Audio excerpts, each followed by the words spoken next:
Welcome to my new YouTube channel. This channel is going to be used just to plot my progress at our new property. We've been here 6 months now, all through the winter months. It's been interesting. We've discovered so many new things, but let me first take you through to the working part of the garden, the vegetable plot. This is my area. So the slabs in front of the chicken run are new. The girls aren't going to come and see you today. So this was already here, and I just got 3 hens into here. The huge shed was already here, and then we are backing onto fields and the new forest. One of our new bird boxes. Be interesting to see if we get anything in there. Trying a new thing. I've noticed this on Instagram and on YouTube, where you chop up your Christmas tree and you use it on your strawberry beds. I didn't have a real Christmas tree this year, but I used my wreath instead. And this is work in progress. This is where the bark chippings will be. Broad beans were put in the week we moved in, and they are doing relatively well, but I do need to tie them up and give them some support. This is an ancient gooseberry. It's on its last legs. It may survive, or I'll dig it out. Got the onions just showing through. The garlic doing really, really well at the moment, and I'm hoping that I'm avoiding rust on them. Top of one of my bird tables, and this is my planting garden for cut flowers. I will dig the weeds out. Into asparagus, which should be hidden under there or warm. Another bird table there, which is in plenty of use. We'll come back to the blueberries. 2 were here, and I've added another 2. And then a step over apple tree at the back. This hedge we've cut right back to let the light in, and this is where the potatoes will be planted in pots. Leeks. So they haven't done very well. I think I dug them up too late to transplant them into this plot, but we'll see how they go. This bed will be salad crops. That container there has lots and lots of oak leaves in it that my husband has chopped up with a shredder to make really, really small. And then there's a last layer. Ooh, hello, beautiful. There's a last layer in there that needs to be mushed up by the shredder. And these my husband's created. They are our compost bins. These he's done very recently, and we put the tum bag covers on top, which he's going to make some frames to hold just to keep the heat in. We're so lucky we live right next to a farm, and this field is normally packed full of cattle. Looks like they might be moving back in a bit, because it looks like the fodder's just gone down for them, so that'll be interesting to see the cattle. We have a rhubarb bed here, and it also has horseradish in it. Horseradish is a must for me. And then my husband's pride and joy, his carrot bed. No one else is allowed to plant carrots but him. This tub here is going to have my parsnips in it, and excuse me, hopefully I won't make you seasick. And so is this one. This is a trough that I had at my allotment previously, and that will be used for parsnips. Looking back at the shed, you can see our bug hotel and the riddle, and then the plastic container is here, and that's got the chicken food in it. They're quite shaded out, so a lot of these lower limbs will be coming off. So we've done the hedge and we've just got to strip back through into the paddock and just remove some of the lower limbs on that. That's my stable block there. That's for another video, I think. And this tree here is a Bramley apple tree that's had a first prune. We think it had been neglected for about 7 to 10 years. Two of my hellebores there, that's hellebore cinnamons, absolutely beautiful, and I've taken the green off from last year's foliage just so that the flowers, they're not at their best now, but they are beautiful. This again is something I asked my husband for. Fed up with carrying dirty vegetables into the kitchen. This is where I wash them, and there's like an in basket and an out basket, and if I do my top and tail in, I've got a compost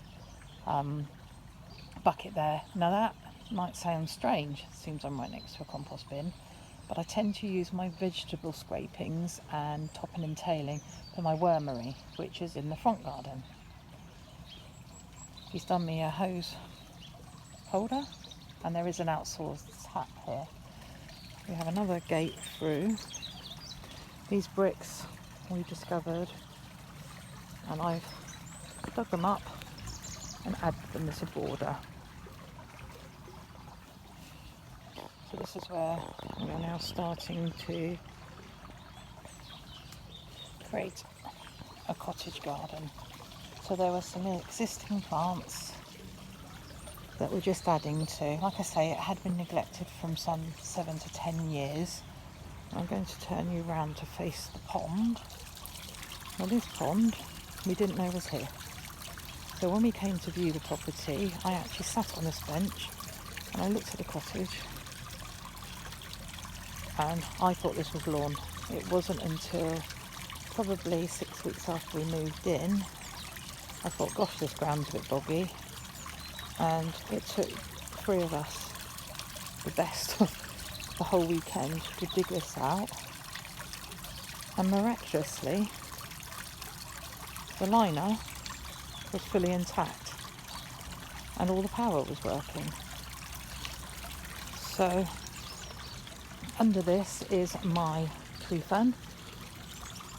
All this edging are bricks that we've dug up from the cottage. Beautiful camellia, just nearly there. I take it this is a white one, looking at the leaves. This is all a daisy. I can't remember which one it is, I will look it up. The eucalyptus is a new addition, and that came from my place of work and was a fibre, and I'm going to top it out and use that for my flower arranging. The heart was a present from some very close friends of ours for my birthday. A little bird bath underneath the leaf we found in our previous property's garden.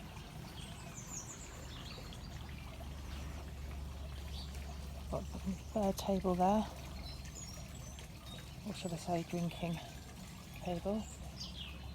We'll cut through more hellebores. We're now looking at another bird table and my lean-to greenhouse. We haven't changed this bit yet. The sundial, I've just added the grasses and the heucheras to that.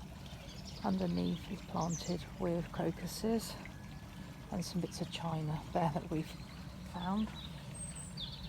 This border is overrun with chamomile herbs, and what I've done with this is I've added about 200 primroses to the garden this weekend, and all these bulbs are what was existing here, the same as these geraniums, they were existing.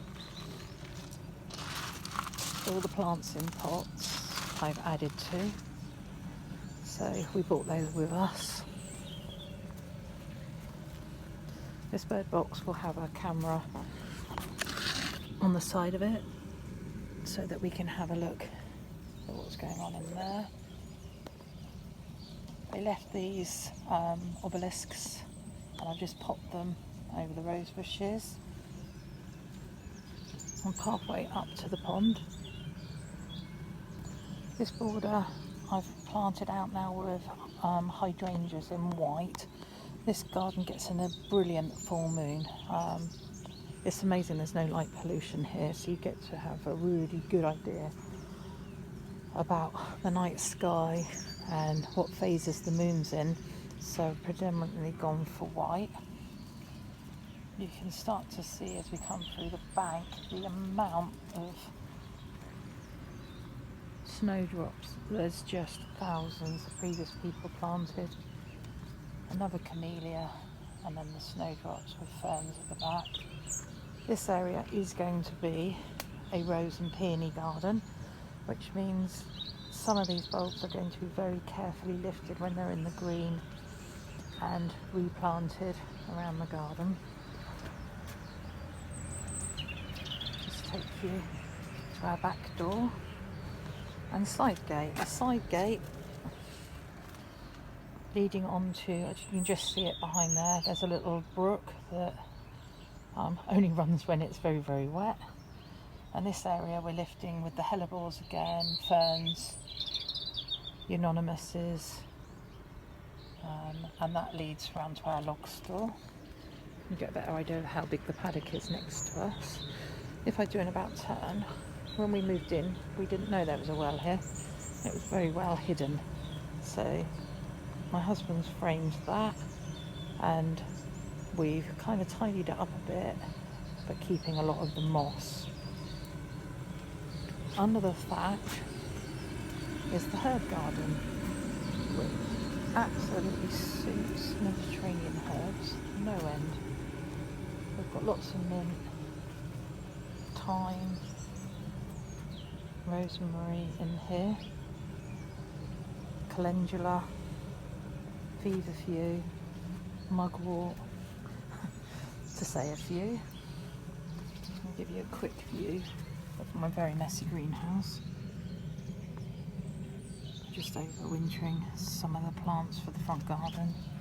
The agapanthus are in those two pots right on the back wall. Give you a broader look at the garden. And that's it for my first tour of the garden. It's February 2021. Rainy, drizzly, cold, not welcoming, and definitely not gardening weather. So I'm going to walk back to my office, retreat in there, and make myself a cup of tea. Thank you for watching. I'm hoping to do these at least once a month. My name is Heidi, and hopefully you'll join me on monthly journeys as the garden changes through the seasons. Thank you again for watching, and please follow me at Heidi in the Country on Instagram.